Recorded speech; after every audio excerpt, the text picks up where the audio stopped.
कहीं भी आतंकवाद हो रहा है उसका मतलब है पाकिस्तान अनअपोलोजेटिक। हाँ, ये वो जमाना नहीं रह गया, आपको याद है ना मेहुना जैसी फिल्म कि अरे Indian army officer has turn रोग, हाँ, है ना, और जैसा देश है तेरा वैसा देश है मेरा, ये जो वीर ज़ारा जैसी नॉनसेंस चल रही थी, and the spy verse, even refugee, या even refuge and the spy verse, वो पक्षी समथिंग ना वर्ड्स के बाद आईएसआई और रॉ के लोगों में अफेयर चल रहा है।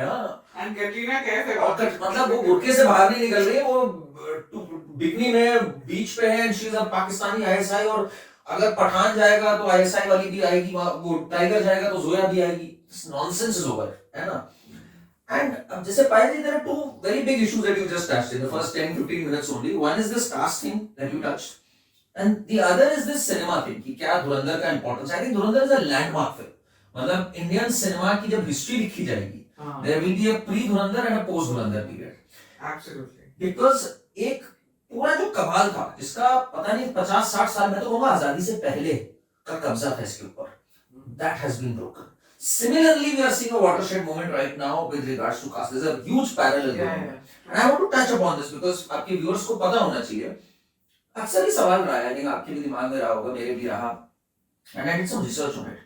कि क्यों ऐसा रहा कि हमारा सिनेमा में हमेशा से एक पूरा उर्दू का टच, एक पूरा मुस्लिम लॉबी, पूरा लेफ्टिस्ट नैरेटिव्स, ये क्यों रहे, है ना? Why did this happen really? You know? And the roots, if we go back to the roots, I was very surprised. It goes back way before independence. मतलब कि आपको अगर मैं बताऊं तो there's a person by the name Sajjad Zahir. Sajjad Zahir, by the way, happens to be the father of Raj Babbar's wife. Raj Babbar की जो wife थी, नादिरा बब्बर नाम था उनका, क्या नाम था? I think उनके father थे वो, Sajjad Zahir. I didn't know about it. Right. He was the general secretary of Awadh of the Communist Party. ठीक है, उसने क्या स्टार्ट किया था, एंड इनको दाद भी देनी पड़ेगी लेफ्टिस्ट को, they know how to capture an institution. I am talking about the 30s, 1930s. He started this All India Progressive Writers association.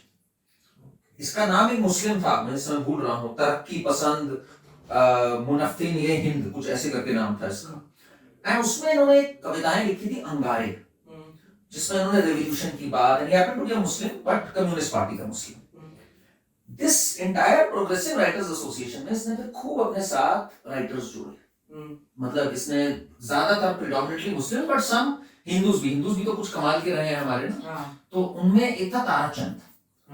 Now who was Tarachand? Tarachand was Nehru's blue-eyed boy. He is the one who has written our independence के बाद की पूरी history.